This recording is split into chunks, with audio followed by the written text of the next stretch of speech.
And Michael's got a channel on YouTube called SlytherinBeater. It's SlytherinBeater. Okay. The beetle is a different insect. Okay. I'm gonna redo all of that.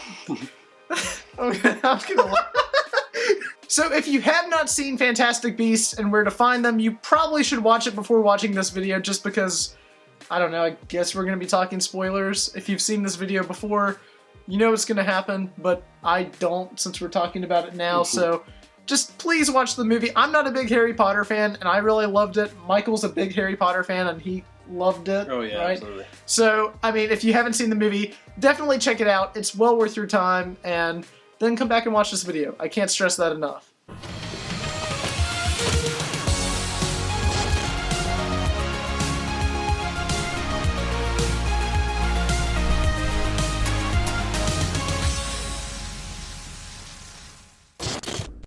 Hi, I'm jacobtsuggs, and welcome back to another video. And today's a special video because I'm joined by Michael, a good friend of mine.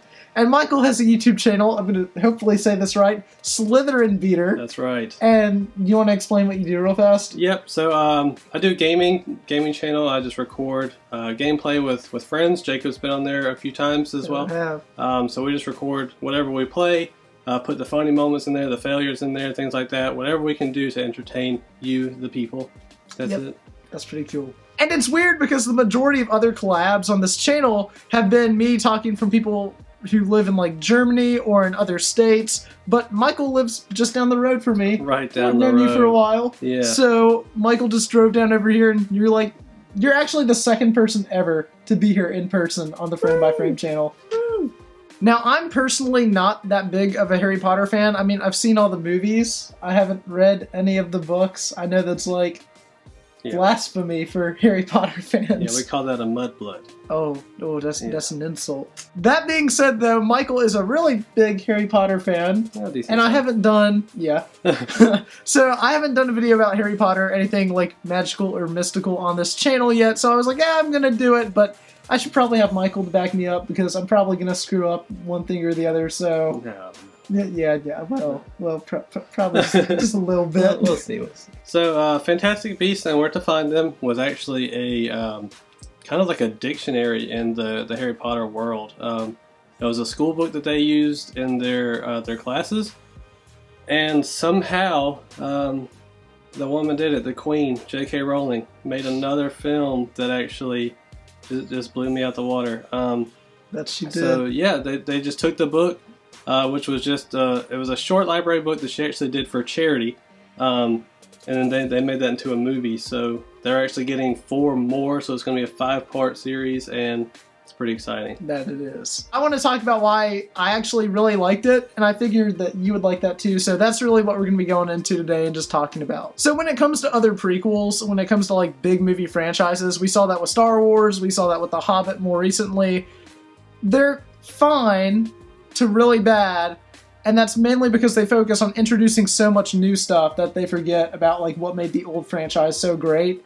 Like, as much as I love The Hobbit and The Lord of the Rings, The Hobbit fails in comparison because it just uses way too much like CGI and stuff like that, and just totally forgets a lot that The Lord of the Rings stood for. But for this one, I don't think that. And I'll admit it, whenever she announced that it was going to be like, what, like you said 7 movies? 5. 5? Yeah. Okay, I freaked out because I'm like, that's probably not a smart move. But after seeing the movie, I think Fantastic Beasts is one of those movies that perfectly balances out the old with the new. And I think that Rogue One, since I'm a Star Wars fan, did that really well. I know you're kind of iffy about Rogue One, but I think that those movies, both of these did it really well, but primarily Fantastic Beasts. Right, yeah. I think what Fantastic Beasts did so well was definitely being a movie of its own.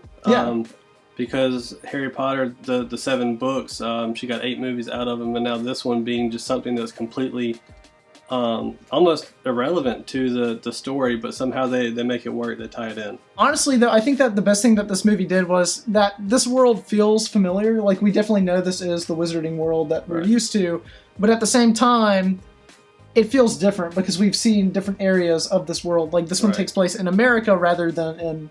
Isn't it London? London, Scotland. They don't really say where Hogwarts is, but the feel of it is it's London very much different. Yeah. I mean, Hogwarts is like this bright, shiny, happy place for the most part. Yeah.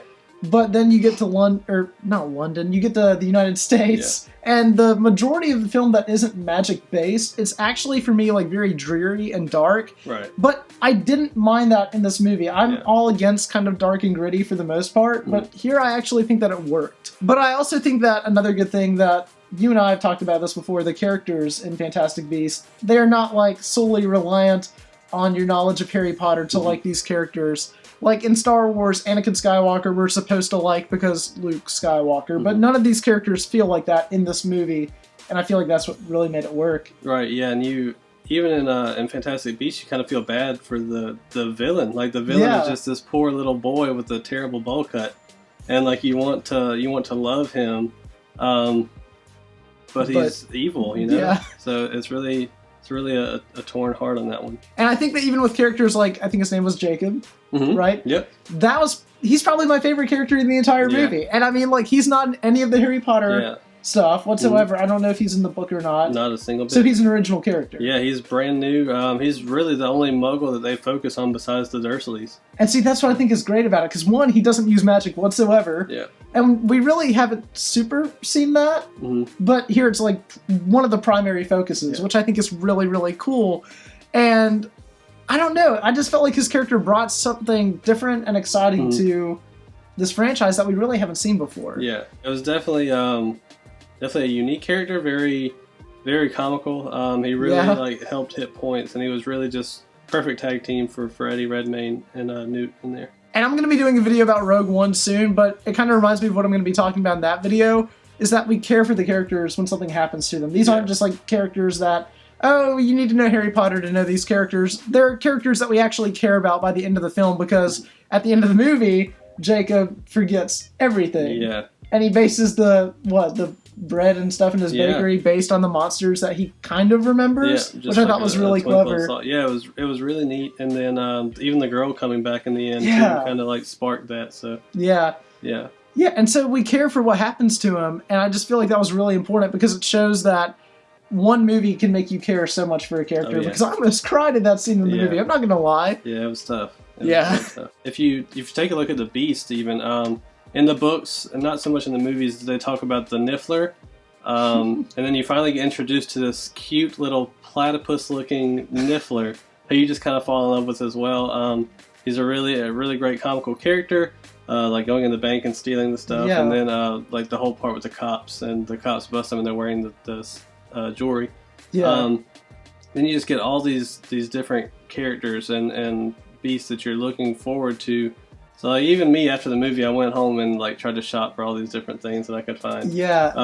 I mean, the creature design's pretty insane. Yeah, it's really neat. It feels different but familiar. I love that about this movie. That's what makes this movie great, in my opinion.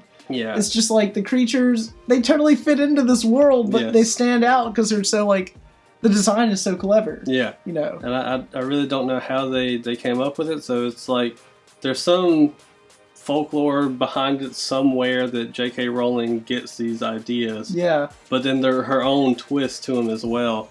So it's just really, really impressive stuff in these movies. And also I want to mention real fast that this movie is smaller in scale than the Harry Potter films, yet it still has that grand overarching sense to it. You know what I mean? Like, it still feels like that big franchise, but it's just a smaller piece. Yeah. And I feel like, once again, that's what prequels these days are forgetting. They're focusing so much on the past that they're not acknowledging, you know, this is just an individual story and stuff like that. Right. And I feel like that's what really holds them back, because they're basically banking on the success of previous stuff, but I never felt that once with this movie. Right. And if you look at, like The Hobbit, The Hobbit was 3 movies from a small book, and this is kind of trying to do the same thing.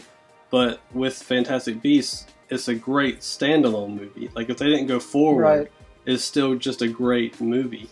You don't feel like you're having to wait for the others just to kind of finish the story. Like, there's definitely the hanging in the end with Johnny Depp coming in as Grindelwald. But, you can still just feel like it could have ended there. I want to talk about that real fast, too. I think it's really cool how a movie, the first installment, can blow your mind with a twist like that. Oh, yeah. Because I was not expecting Johnny Webb. I did did not expect Johnny Depp to be Grindelwald in this movie. I mean, I kind of expected it, but at the same time, not in the first movie. Yeah. But sadly, like whenever you stay online as much as we have connection to, you get these spoilers ahead of you. And but yeah, just how they revealed it was just perfect. I thought it was just a great reveal. And even the casting for going back to Harry Potter, you have Umbridge and Voldemort and Lucius Malfoy, who you just absolutely hate. So you're wondering, what are they going to do to Fantastic Beasts to make you have the same feelings, to keep their fans? And you've got to have a solid villain for a prequel series. Right. And this movie is set up to where Grindelwald is the main villain, right? Yeah. That's something that I feel like, even though I like, that I like the Star Wars prequels because I'm a big fan. Yeah. But I will admit, I feel like that was a flaw that those prequel series had, because they had a new villain each film. Right. But you never really, they're still awesome, but you never really connect unless you read into the lore and watch the shows. But you don't need to do that for this movie because it's already established main villain. Yeah. And that's how you do a series. Like Darth Vader, main villain in Star Wars, and it works because we get to know him. Yeah. And I feel like that's what even makes me more excited for the sequels now after, seeing this movie, because we have one villain that we can actually get to know more about rather than focusing on villain to villain to villain to villain to villain and jumping here and there. Right. And even the terminology is different. So you go from Harry Potter that has muggles or the non-magic, and then this new series just introduces a new word, no-mag. So it's not like you're left out in anything. There's no key terms that you should remember or anything like that. They have completely introduced everything all over again. Right. Which is great. It's the greatest song. Absolutely. Yeah. Okay, and I've been waiting for this whole video to say this. The best thing about this movie, okay, brace yourself. Yeah. It is that you don't have to be a Harry Potter fan to enjoy this movie. Absolutely. I went in just having seen the Harry Potter films, but not like a massive fan like Michael is.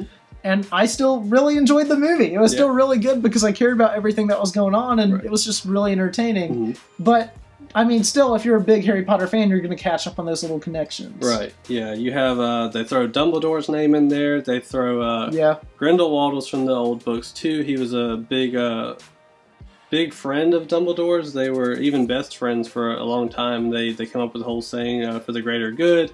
And so I'm really interested to see if they throw Dumbledore in the mix later. Wasn't he confirmed really for the sequels? If he was, I haven't read that. So spoiler on that one as well. I'm sorry, Michael. I try to stay away from that. I'm sorry I ruined it for you. It's okay, well. So why did you guys like Fantastic Beasts? Let us know down in the comments below, because I know we liked it, but if we missed anything, just let us know down below, and I'd love to talk Harry Potter, and I know Michael probably would too. Absolutely. So let us know down in the comments below. And like I said, Michael does have a YouTube channel, SlytherinBeater. I'm on there sometimes. We play Rainbow Six Siege a lot and other games, so definitely go subscribe to Michael's channel. Link will be in the description below. As always, I'm Frame by Frame. Remember the name. Please like, comment, and subscribe, and I'll see you guys in the next video. Bye, guys.